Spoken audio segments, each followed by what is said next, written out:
அடுத்தது அல்லாஹ்வுடைய ரசூல் சொல்கிறார்கள், புகாரியில் 1374வது நபிமொழி, அபூதாவூதில் 4127வது நபிமொழி. அந்த மனிதனுக்கு அருகில் ஒரு வானவர் வருவார். அந்த வானவர் எப்படிப்பட்ட வானவராம்? அந்த வானவருக்கு 2 கண்ணும் தெரியாதாம். அந்த வானவர் பேச மாட்டாராம், ஊமையாம். ரசூலுல்லாஹி ஸல்லல்லாஹு அலைஹி வஸல்லம் அவர்கள் கூறினார்கள். என்ன காரணம்? அடுத்தவனுக்கு கொடுக்க போகிற தண்டனையை செவியேற்றால் ரசூலுல்லாஹி ஸல்லல்லாஹு அலைஹி வஸல்லம் அவர்கள் சொன்னார்கள், கபருடைய வாழ்வில் இருக்கிற ஒரு அடியானுக்கு ஒரு வகையான தண்டனை உண்டு.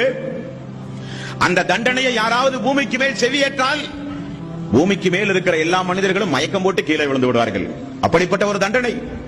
ஆகவேதான் நபிகள் நாயகம் ஸல்லல்லாஹு அலைஹி வஸல்லம், அல்லாஹும்ம இன்னி அஊது பிக மின் அஸாபில் கப்ர், அல்லாஹ்வே கபருடைய வேதனையை விட்டும் எங்களை நீ காப்பாயாக, ரசூலுல்லாஹி ஸல்லல்லாஹு அலைஹி வஸல்லம் செய்த துஆ. கண் தெரியாத ஊமையாக இருக்கிற அந்த வானவர் கையில் ஒரு இரும்பு சுத்தியை கொண்டு வருவாராம். நபிகள் நாயகம் ஸல்லல்லாஹு அலைஹி வஸல்லம் அவர்கள் கூறினார்கள், அந்த சுற்றியை உஹது மலையில் ஒரு அடி அடித்தால் மலை பஞ்சு பஞ்சாக போய்விடுமாம். மலை அல்லாஹுவால் படைக்கப்பட்ட படைப்பினங்களிலேயே அதிக சக்தி வாய்ந்தது. பூமி இடம்பெயராமல் இருப்பதற்காக அல்லாஹ் நட்டி வைத்திருக்கிறான் பூமிக்கு மேல். அப்படிப்பட்ட உறுதிமிக்க மலை, அதிலும் உஹது மலை. உஹது மலை பல கிலோமீட்டர் தொலைவில் உள்ள மலை. ஒரு அடி அந்த சுத்தியிலை கொண்டு போய் அந்த மலையிலே அடித்தால் அந்த மலை எல்லாம் தூள் தூளாக பஞ்சு பஞ்சாக போய்விடுமாம்.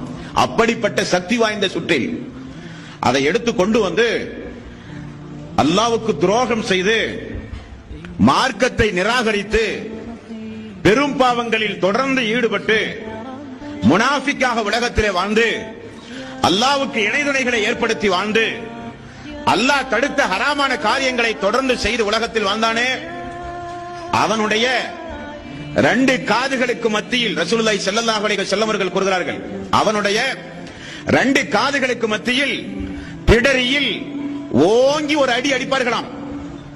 அந்த மனிதன் சுக்குநூறாக போய்விடுவான்.